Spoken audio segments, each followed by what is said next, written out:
everyone. We are so excited to be back once again to get together and talk about real woman issues that concern friends, wives, mothers, educators, and entrepreneurs.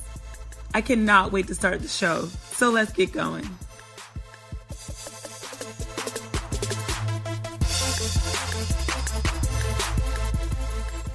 All right. Hey, we're back. We are now proud to announce a Teacher Talk. Yeah, our spotlight turn Teacher Talk. So every other week we will be sharing Teacher Talk exclusively, not mixed in, so we're not cloudy about exactly who and what we're talking to and about. Yes. So, I'm excited about these little mini talks, and I hope that it will refresh you and make you ready for what you have coming towards you the next day or that evening. Yes. So the last episode, which was episode 33, we talked about what we were scared of, and we were very transparent about those things. So that was kind of deep. So what we wanted to talk about was the society of fear in the school. Like if there is a fearful environment, is there a possibility that there is a fearful environment in the schoolhouse? Right. And you say building, but I just say school. I say schoolhouse. It's all right. Why do you say building? I always wondered that. I don't even realize that I say you building. You say in my building, and I'm like, oh. I guess because there are a lot of different buildings that are schools. So when you say building, do you mean like in the exact building that you work in, or do you refer to the entire school as your building? The entire school is my building. Okay. I'm with it. That's so funny. Never even noticed I say that. Yeah, you do. You pay such close attention to me. Because I don't think I've heard it before, maybe in like a professional development. I'm like, oh, okay. But at our school, we say like, and when we say in our building, we mean like the 300, like the Jackson building, not the entire school, like the establishment. Right. Cool. Interesting. Steal your word from Houston. Interesting. I was like, if she says that one more time. I say it all the time. I even say it to my students all the time. So I just feel like in our building, there are definitely high tensions all the time. And one of my coworkers expressed that it was primarily based on like the tensions that come along with TEKS and things like that. And this is interesting because for those of you guys don't know, Keisha is an administrator. So this is from your perspective. Yes. Yeah. Yes. And I was under TEKS. I was a part of the pilot group with the Race to the Top schools and the few that did it in Georgia first. And so I am an administrator who was actually evaluated under TEKS. So sometimes most of these administrators have not been evaluated under TEKS, so they don't really understand what's going on with it from a teacher's perspective. So you were a teacher when you were evaluated under TEKS? Yep. Okay. I was a teacher. I was a part of the pilot group. Only 10% of our school system did it, and they say I was chosen randomly, but I think they picked me because they know I have a good attitude, and I'm just like, whatever. Whatever y'all want me to do. So, with that, though, being a part of the pilot group, I didn't feel any pressure or fear because I always knew that I was following the standards and doing what was best for kids, so it didn't bother me.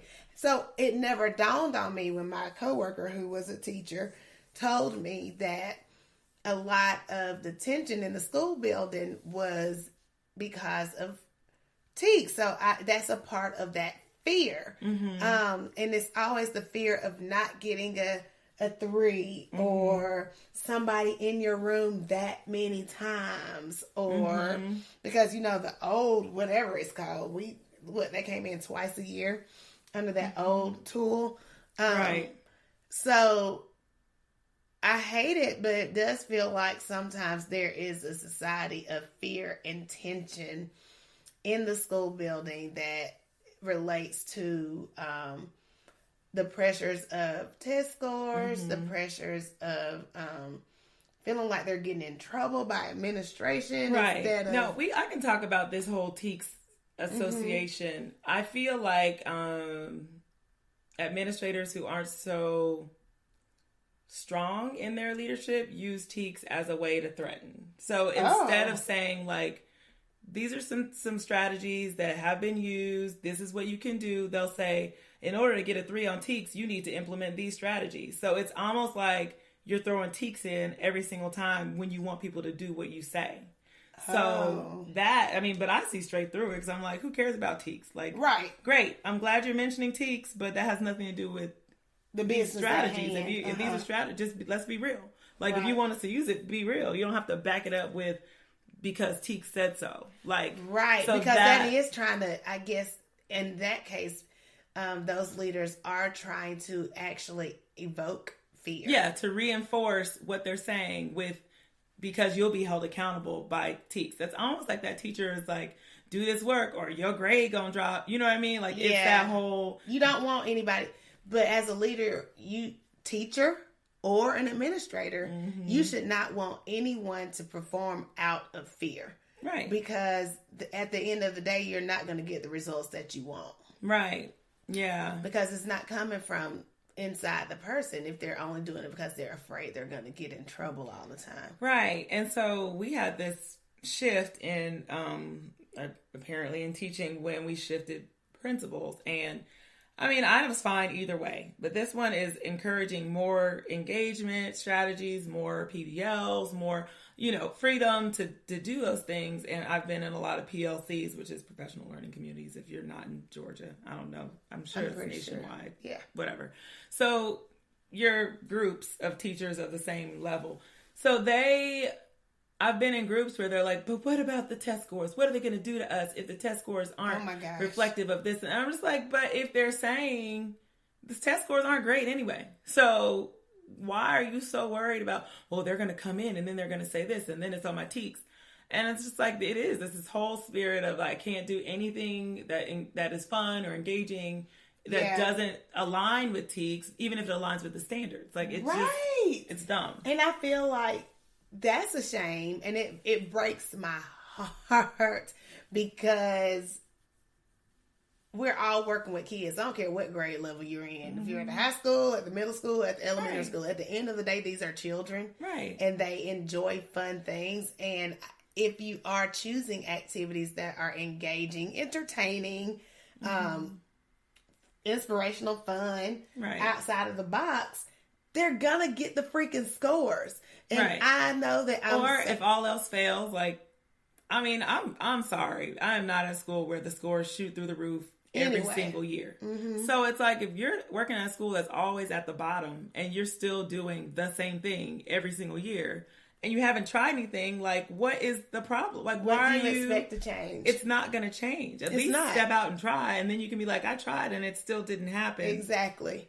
But if you try and something does happen, then that's awesome too. So it's like taking a chance. The fear of changing, that is also there. We have a lot of people in general, whether that's administrators, I've seen both administrators and teachers, who are just afraid, so afraid to change. And I don't know, like you're saying, if you are not succeeding at the levels that you want to succeed, what is the harm? Why is the fear there for you to step outside the box and try something new? Though it's like, okay, I'm not in that much trouble. They already know that I could do this, so if I just do that again, then that's probably just okay. Like, I'm guessing. But studies show that even the lower performing students, that quote unquote at risk students, perform at higher levels when they are challenged with STEM and hands-on things. So I think it's also the fear of learning something new, or just being a little bit different. Just changing your viewpoint on what your classroom should look like, letting go of a little bit of control of how it's supposed to be, because that's the way your boxes are set up, and this is what's supposed to happen on this day and this day.